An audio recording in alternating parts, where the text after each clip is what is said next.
राधा वल्लभ श्री हरिवंश। तो स्टे में थोड़ी देर रेस्ट लेके दोपहर के बाद ही मैं निकल गई थी मदन टेर जाने के लिए। लेकिन इस बार भी मदन टेर के गेट बंद ही थे और मैंने बहुत बार गेट के साइड से झांक कर आवाज़ लगाई, प्रभु जी, माता जी, क्या कोई अंदर है? लेकिन कोई आवाज़ नहीं आई। बहुत देर तक मैं वहाँ खड़ी थी कि काश कोई संत आ जाए अंदर से और गेट खोल दे, लेकिन कोई नहीं आए। यही वो स्थान है जहां हमारे पूजनीय गुरुदेव भगवान पहले सत्संग किया करते थे। महाराज जी के सत्संग की जो पुरानी वीडियोस है वो इसी जगह की है। अगर किसी को भी पता हो कि मदन टेर के अंदर जन साधारण के लिए किस समय प्रवेश की अनुमति होती है तो प्लीज़ मुझे कमेंट्स में बताना। इसके बाद हमें जाना था राधा वाटिका, लेकिन संध्याकालीन आरती में अभी बहुत टाइम था और इस समय वृंदावन के निधिवन और एक दो जगह के अलावा बाकी सारी जगह बंद ही रहती है। तो राधा वाटिका जाने के समय पहले आता है लाडली निकुंज वन। हाथ में टाइम था तो इसीलिए मैं कुछ देर के लिए लाडली निकुंज वन चली गई थी। थोड़ी देर वहाँ बैठने के बाद मुझे लगा कि राधा वाटिका ही चली जाती हूँ और वहीं पे वेट करती हूँ। धूप इस समय बहुत ज़्यादा थी और let me tell you one thing, सारे महंगे क्रीम्स, स्किन केयर और स्नैपचैट के फिल्टर्स एक तरफ और ब्रह्मचर्य और सूर्य देवता की रोशनी वाला फिल्टर एक तरफ। ये मैंने खुद अपनी ज़िंदगी में देखा है कि इससे ज़्यादा आपकी स्किन को सुंदर और कुछ नहीं कर सकता। तो मैं राधा वाटिका संध्या आरती से करीब 1.5 या 2 घंटे पहले ही पहुंच गई थी। असल में क्या है ना, जितना भी समय हमें मिलता है व्रज में उस समय ना स्टे में बैठे रहा नहीं जाता। तो राधा वाटिका में संध्या आरती के बाद बड़े गुरुदेव के दर्शन हुए और प्रसाद में पेड़े और मैंगो शेक भी मिला। और यहाँ से मुझे अभी स्टे में वापस जाना था क्योंकि मेरी और मेरे साथी की तबीयत बार बार डिटोरिएट कर रही थी। उनको बार बार बुखार आ रहा था और इसीलिए हमें एक बात पता चली कि वृंदावन में पैरासिटामोल को एक बैंड मेडिसिन की तरह ट्रीट किया जाता है। मैं कोलकाता से इमरजेंसी के लिए 3 पैरासिटामोल लेके गई थी जिसमें से सिर्फ 1 बची थी। तो हमें लगा कि 4-5 पैरासिटामोल खरीद लेते हैं क्योंकि अभी हमें ट्रेन में सफर भी करना है कोलकाता तक। हमने 3 से 4 मेडिसिन शॉप्स में पूछा जो कि वृंदावन के प्राइम इलाके में ही थे, लेकिन दुकानदार वाले ने हर बार या तो सीधे मुंह पे ही बोल दिया कि नहीं है या फिर हमें ऐसे देखने लगे जैसे हमने पैरासिटामोल नहीं उनकी जायदाद ही मांग ली हो। एक दुकानदार ने पैरासिटामोल की जगह कुछ दूसरा मेडिसिन पकड़ा दिया जिसको लेने के बाद भी मेरे साथी की तबीयत ठीक नहीं हुई।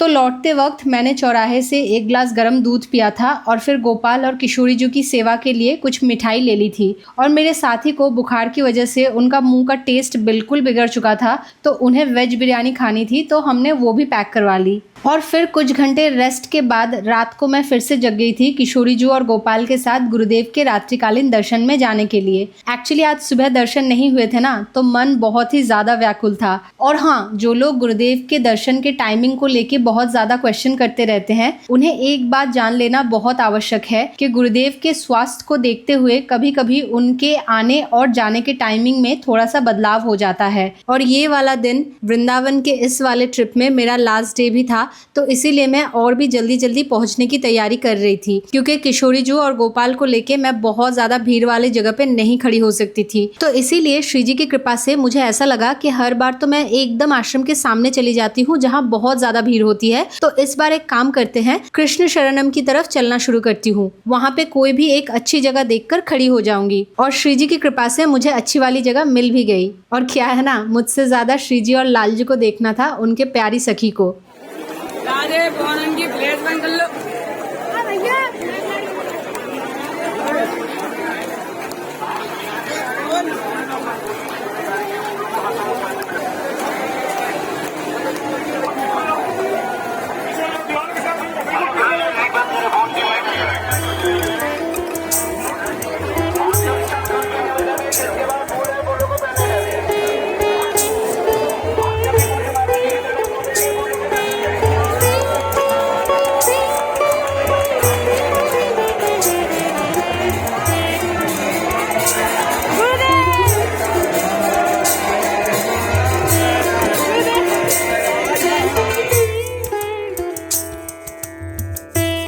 तो गुरुदेव के दर्शन के बाद मैंने सत्संग सुनने के लिए आश्रम की तरफ चलना शुरू किया तो भीड़ के बीच में मुझे एक छोटी सी बच्ची के गोद में बहुत ही क्यूट सी श्रीजी दिखी।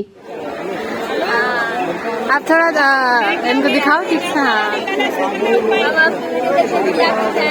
अच्छा जी, श्री हरिवंश बहुत सुंदर है राधा रानी, बहुत। एक्चुअली वो छोटी सी बच्ची मुझे पहचान गई थी क्योंकि उसने मेरे वीडियोस देखे थे, तो उससे थोड़ी देर बात करके फिर मैं गौतम ऋषि आश्रम की तरफ चली गई, क्योंकि अगर आपके पास सत्संग का टोकन नहीं भी है फिर भी आप वहाँ पे बैठ के उस दिन का सत्संग लाइव सुन सकते हो। सत्संग के बाद मैं आश्रम के अंदर गई, क्योंकि मेरे पास हमेशा कुछ ना कुछ ऐसे प्रश्न रहते हैं जो मैं जब भी वृंदावन जाती हूँ आश्रम से पूछ कर आती हूँ। और वहाँ के परिकर इतने प्रवीण हैं कि पता नहीं मेरे जैसे सेम सवाल कितने लोग पूछते हैं हर रोज़, लेकिन फिर भी वो कभी गुस्सा नहीं होते और आपके हर सवाल का जवाब देते हैं। तो अब तक सुबह हो चुकी थी, तो मैं डॉर्मेटोरी वापस आई और आज रात को ही मेरी ट्रेन है दिल्ली के लिए, इसीलिए मैंने सोचा कि दोपहर को राधा वल्लभ लालजू के वहाँ से पेड़े प्रसादी करवा लेती हूँ, क्योंकि कोलकाता में लौट के एक दो सखियां हैं जिन्हें प्रसाद चाहिए होता है।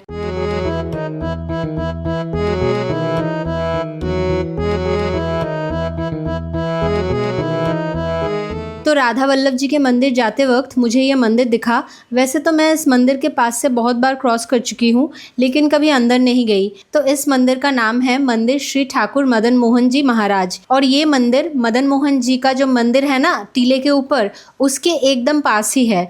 अंदर गई तो बहुत सारी लीलाओं के चित्र और डिटेल्स लिखे हुए थे। दोपहर का समय था, तो राधा वल्लभ लाल जी के वहाँ राजभोग सेवा के बाद दर्शन बंद हो जाएंगे कुछ देर बाद, इसीलिए मुझे जल्दी थी तो मैं वहाँ से निकल गई। अगली बार श्री जी की कृपा से फिर से उस मंदिर में जाऊंगी और वो सारी स्टोरीज एक एक करके पढ़ूंगी और आप लोगों को भी बताऊंगी। इसके बाद मैंने अमनिया ले ली और मंदिर की तरफ बढ़ी, और इतनी ज़्यादा भीड़ थी उस समय कि क्या बताऊँ, क्योंकि कुछ देर बाद ही मंदिर बंद हो जाएगा हमारी श्री जी और लालजू के विश्राम के लिए। इसीलिए मुझे उस दिन श्री जी और लालजू के दर्शन तो हो गए, लेकिन मैं उनकी कोई वीडियो नहीं बना पाई। उस दिन उन्होंने गुलाबी रंग की पोशाक धारण की हुई थी, बहुत ही क्यूट लग रहे थे।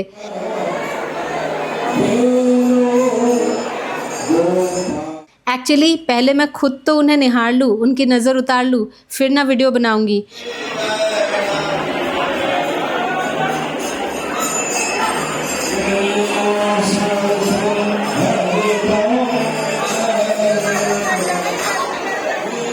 भीड़ की वजह से मुझे मेरे किशोरी जी और गोपाल की भी चिंता हो रही थी, तो इसीलिए मैं मंदिर के एक कोने में जाके बैठ गई। राधा वल्लभ लालजू के दर्शन, चरणामृत, प्रसादी फूल, ये सब तो परम आनंद देते ही हैं, लेकिन राधा वल्लभ लालजू के मंदिर के किसी कोने में चुपचाप बैठे रहने में एक अलग ही शांति है।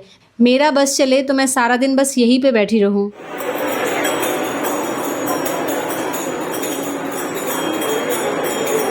तो बहुत देर तो मैं वहीं बैठी रही मंदिर के कोने में और भक्तों को देखती रही। कहते हैं ना कि भक्तों के दर्शन से भी बहुत पुण्य प्राप्त होता है। इसके बाद जब भीड़ थोड़ी कम होने लगी तो मैंने देखा कि कुछ भक्त गिरिराज जी की शिला की परिक्रमा कर रहे हैं, तो मैंने भी श्री जी और लालजू को गोद में लेके बाकी भक्तों के साथ गिरिराज जी की शिला की परिक्रमा की।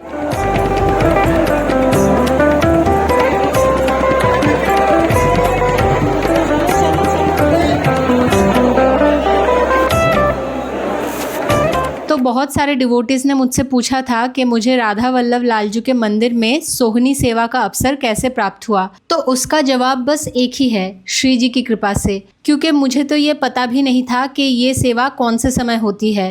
ठाकुर जी के राजभोग आरती के बाद जब उनके विश्राम के लिए दर्शन कुछ घंटे के लिए बंद रहते हैं, तब मैंने देखा कि जो फूल, पत्तल, अमनिया के पैकेट्स और मालाएं आदि जो मंदिर में पड़े होते हैं ना, उन्हें तुरंत साफ करने के लिए वहाँ के पढ़कर झाड़ू ले आते हैं, और उसी समय जन साधारण को भी श्री जी की कृपा से सौभाग्य प्राप्त होता है सोहनी सेवा का। तो मैंने पहले एक आंटी के पास जाके झाड़ू मांगी, तो उन्होंने बोला कि बेटा मैंने बस अभी लिया है, थोड़ी देर सेवा करने दो फिर देती हूँ।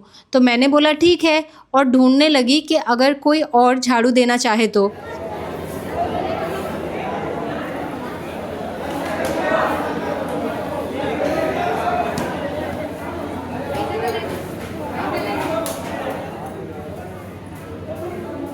उसी समय मुझे एक साइड में एक झाड़ू पड़ी हुई देखी, जो शायद कोई अभी अभी छोड़ के गया है। तो उसके बाद तो आनंद ही आनंद आ गया था। सच बताओ तो मंदिर की फर्श पे फूल थोड़े से चिपक से जाते हैं, इसीलिए सोहनी सेवा करते करते हाथ मेरे भले ही थक जाए, लेकिन मन नहीं थकता। चलो कोई नहीं, ये नाशवान शरीर का झंझट तो सिर्फ इस मृत्यु लोक तक है। निकुंज में तो हमारी श्रीजी और लालजू की जितनी मर्जी उतनी सेवा कर पाएंगे, ना थकने का डर होगा ना हाथ पैर दुखने का। तो it was almost lunch time, तो श्रीजी और लालजू के सेवा का समय भी हो रहा था और हमें भी बहुत ज़्यादा भूख लग गई थी। चल चल पाइप तला पुड़े আছে। अभी गोविंदास में जाएंगे, थोड़ा सेलिब्रेट करेंगे, ठीक है। श्रीजी की कृपा से इस दिन एक्चुअली मेरे दीक्षा की खुशी का ट्रीट था, लेकिन बहुत सारा कुछ नहीं ऑर्डर किया था हमने, क्योंकि एक तो साधक को कम भोजन पाना चाहिए और श्रीजी की कृपा से बहुत ज़्यादा खाना खाने वाली शारीरिक स्थिति मेरी है भी नहीं। तो मीठे में हमने रसमलाई ऑर्डर किया था, जो मेन खाने से पहले ही सर्व हो गई। साथ में था तंदूरी रोटी और कुछ शाही पनीर टाइप का डिश था, मुझे अभी एग्जैक्ट नाम याद नहीं है। साथ में मुझे मिर्ची चाहिए थी, तो मैंने एक प्रभु जी को रिक्वेस्ट किया और उन्होंने कुछ मिर्चियाँ ला के दी। और इससे पहले कि आप लोग बोलना शुरू हो जाओ कि इतना मिर्ची खाना सात्विक नहीं होता, लेट मी टेल यू, ये इस्कॉन के गोविंदास वाली मिर्ची है। नन ऑफ देम वर तीखा, एक भी तीखी नहीं थी। रोटी और पनीर के साथ ये मिर्ची एकदम सैलड का काम कर रही थी। बाय द वे, ये खाना हम दोनों ने मिलकर खाया था और यही ख़त्म करते हुए मुझे फूड कोमा हो गया था। টু ফুল बहुत ठूस लिया আকন্দ খেয়ে ফেলেছি আকন্দ। অ্যাকচুয়ালি রসমালাইয়ের গ্রেভিটা এরকম পাতলাই হয়, তো ইয়ে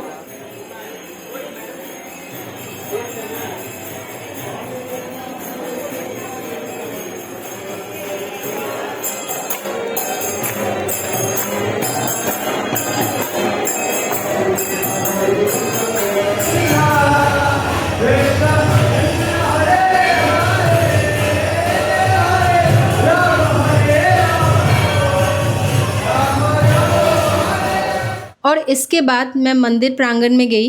और ये तो आप सभी को पता है कि जब भी जाने का समय होता है तब मैं बहुत देर तक इस्कॉन के अंदर बैठी रहती हूँ, क्योंकि ये मंदिर मेरी डॉर्मेटोरी से बहुत पास भी है, तो ई रिक्शा करने की भी चिंता नहीं होती। और उस समय इस्कॉन के अंदर बहुत ही सुंदर कीर्तन चल रहा था और कुछ देर बाद ही ठाकुर जी के दर्शन होने थे। बाय द वे, आप सबको वो उल्लू का डेकोरेशन याद है ना, जो ठाकुर जी के मंदिर के वहाँ था? वो प्रभु जी अभी हटके दूसरी जगह पे बैठे हैं। एक्चुअली ना मेरी ही गलती थी।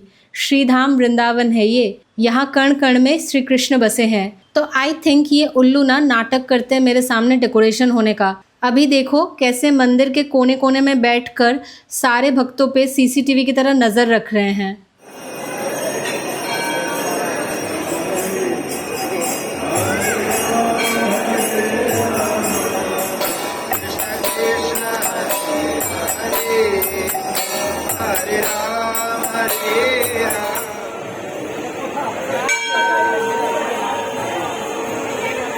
saying something. दर्शन के बाद अभी मैं डॉर्मेटरी लौटी, क्योंकि मुझे पैकिंग भी करनी थी और इस समय मेरी तबीयत अंदर ही अंदर बहुत ज़्यादा ख़राब लग रही थी। लेकिन ट्रैवलिंग करते समय आपको बहुत सारी चीज़ें मैनेज करनी पड़ती है, तो मैंने अपने साथी से भी कुछ नहीं कहा, क्योंकि उनकी भी तबीयत ठीक नहीं है बुखार की वजह से। एक्चुअली जब मैं कोलकाता लौटी और वेट वगैरह चेक किया, फिर डॉक्टर से बात की, तो कुछ बातें मुझे पता चली। बेसिकली मेरे हेल्थ इश्यूज़ की वजह से मेरा वेट दिन ब दिन बहुत कम होता जा रहा है।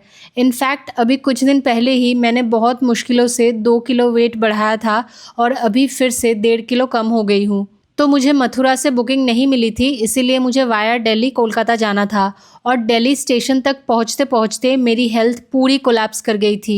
मैं कहीं पे बैठकर भी वेट नहीं कर पा रही थी, वेटिंग रूम तक पहुँचने की भी मेरी हालत नहीं थी। इसीलिए प्लेटफॉर्म के बेंच पर ही यमुना जी का जल और ब्रजरथ छिड़क के मैं वहीं पे श्रीजी और लालजू को सीने के ऊपर रख के लेट गई।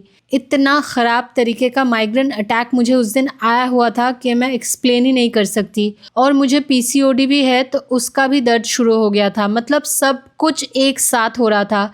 मैं बस प्रे कर रही थी कि श्रीजी कोलकाता पहुंचने से पहले पीरियड्स मत देना, आपके घर जाके आपको विराजमान करवा दूँ, एटलीस्ट 3 से 5 दिन का मेवा पानी ये सब रख दूँ आपके सामने, फिर जो चाहे हो। और श्रीजी की कृपा से ठीक ऐसा ही हुआ।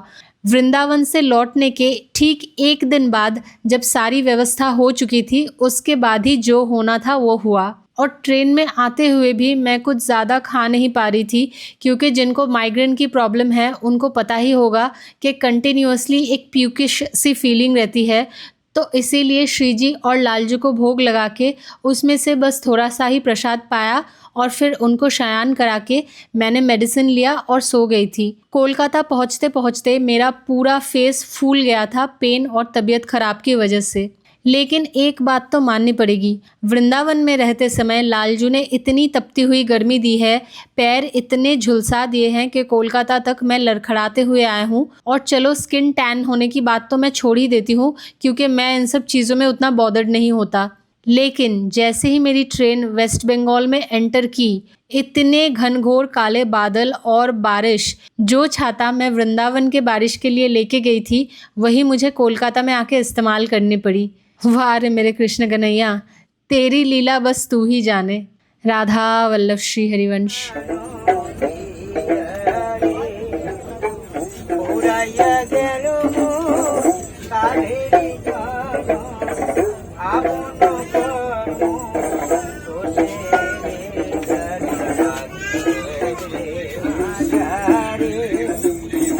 Hare